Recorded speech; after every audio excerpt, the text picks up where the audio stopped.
Aloha and good morning, everyone. To say that the market is looking shaky here is an understatement. The market's in some serious trouble right now, everyone, just even after one day.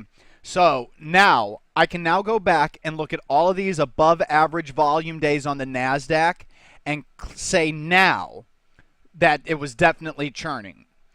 At the time, like I said, it seemed like constructive action because we're hitting new highs. But I did warn when all those heavier volume days were happening in a row and we weren't getting much price action that if we ever had a big down day, that would confirm the churn. Well, we got that confirmation today, and not only did we get the confirmation, but we got it on extremely strong volume. And this can be confirmed across the board. The New York Stock Exchange volume was above average. As you can see, the S&P 500 is also below the 50-day moving average too. The Russell 2000, you can't see the volume here, but you see we're below the 50-day moving average. And this time, this crack below the 50-day moving average is definitely throwing all of those models you just saw into neutral signals, and they're borderline on sell signals. And that's pretty dramatic. Big change in a few days. The Dow Jones Industrial Average got that second down day that I was talking about, closing below the lows of 15127. That's it. Dow Jones Industrial Average is now under a sell signal. And when you look at the volume in the inverse ETFs and the ETFs, these are all Dow related. You can see that volume is confirmed on these also across the board. Heavier volume in everything related to the indexes: PSQ, QQQ, TQQQ, SQQQQ. And I've always told everyone, when you get full total on confirmation and volume across the board, in one direction or another, that is never good for the opposite trend. And based on what we see with volume in these securities, and then look at the volume that's showing up in the volatility indexes, big accumulation, and then even on the other ones, some big volume on the sell-off. This is definitely something that we need to keep an eye on.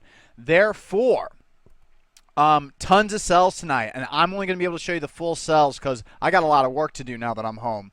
CCF, RAX, MDSO, full sells. EVR, full sell. Data, full sell. AEGR, full sell. YY, full sell. ILMN, full sell. XOOM, full sell. Get off of there.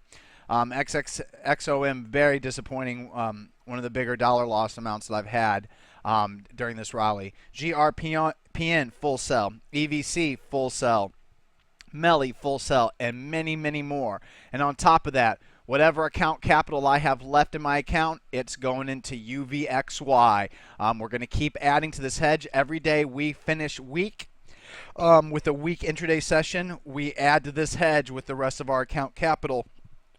And then we just keep doing that until either UVXY gets so extended that a new hedge doesn't make sense, or we get a reversal back to the upside. But for now, with me being as long as I am, I want to continuously, over the next couple days, especially if we're down again and close low a day tomorrow, I will once again hedge with UVXY until I can get the dollar amounts and my hedge is equal, and then we'll see where the market wants to do following that. But for right now, caution. Be very careful out there, because there were breakdowns absolutely everywhere. And if we look at the biotech ETFs, XBI and IBB, you can look at that volume surge and see it was gnarly.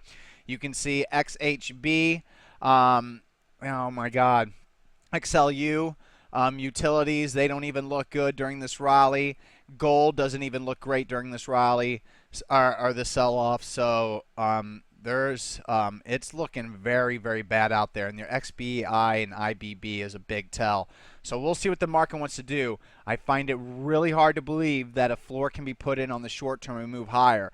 The only way I'll believe that is if we are up 2% tomorrow on volume even heavier than today, and I don't see that happening. Aloha, everyone. Have a great day.